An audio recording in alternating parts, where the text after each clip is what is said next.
श्री राम ने क्यों ली जल समाधि। अयोध्या आगमन के बाद राम ने कई वर्षों तक अयोध्या का राजपाट संभाला और इसके बाद गुरु वशिष्ठ व ब्रह्मा ने उनको संसार से मुक्त हो जाने का आदेश दिया। एक घटना के बाद उन्होंने सरयू नदी में जल समाधि ले ली थी। अश्विन पूर्णिमा के दिन मर्यादा पुरुषोत्तम राम ने अयोध्या से सटे फैजाबाद शहर के सरयू किनारे जल समाधि लेकर महाप्रयाण किया।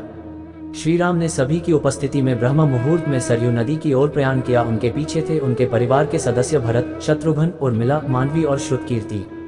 ओम का उच्चारण करते हुए वे सरयू के जल में एक एक पग आगे बढ़ते गए और जल उनके हृदय और अधरों को छूता हुआ सिर के ऊपर चढ़ गया। क्यों ली जल समाधि।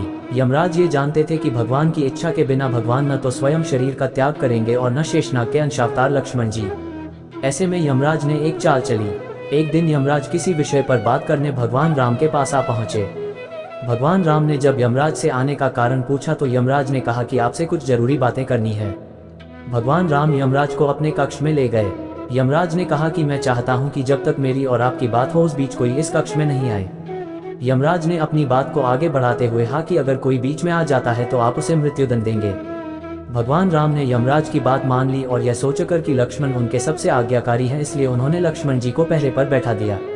यमराज और राम जी की बात जब चल रही थी उसी समय दुर्वासा ऋषि अयोध्या पहुंच गए और राम जी से तुरंत मिलने की इच्छा जताई।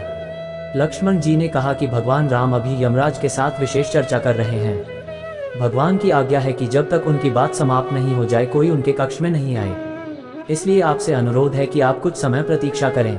ऋषि दुर्वासा लक्ष्मण जी की बातों से क्रोधित हो गए और कहा कि अभी जाकर राम से कहो कि मैं उनसे मिलना चाहता हूं, अन्यथा मैं पूरी अयोध्या को नष्ट होने का शाप दे दूंगा।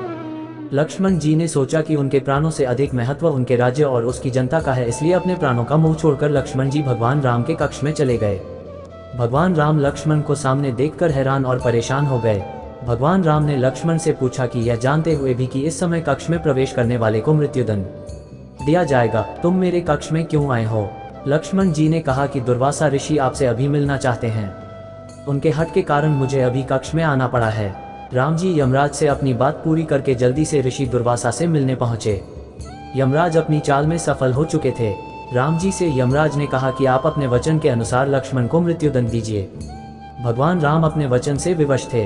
राम जी सोच में थे कि अपने प्राणों से प्रिय भाई को कैसे मृत्युदंड दिया जाए।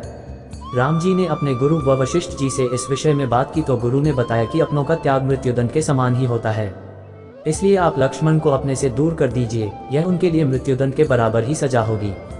जब राम जी ने लक्ष्मण को अपने से दूर जाने के लिए कहा तो लक्ष्मण जी ने कहा कि आपसे दूर जाकर तो मैं यूं भी मर जाऊंगा, इसलिए अब मेरे लिए उचित है कि मैं आपके वचन की लाज रखूं। लक्ष्मण जी भगवान राम को प्रणाम करके राजमहल से चल पड़े और सरयू नदी में जाकर जल समाधि ले ली। इस तरह राम और लक्ष्मण दोनों ने अपने अपने वचनों और कर्तव्य का पालन किया। एक कहते रघुकुल रीति सदा चली आई, प्राण जाए पर वचन न जाए। ऐसी ही नॉलेजेबल वीडियो के लिए हमारे चैनल को सब्सक्राइब करें और ये वीडियो आपको कैसी लगी मुझे कमेंट करें, लाइक शेयर भी जरूर करें। जय श्री राम।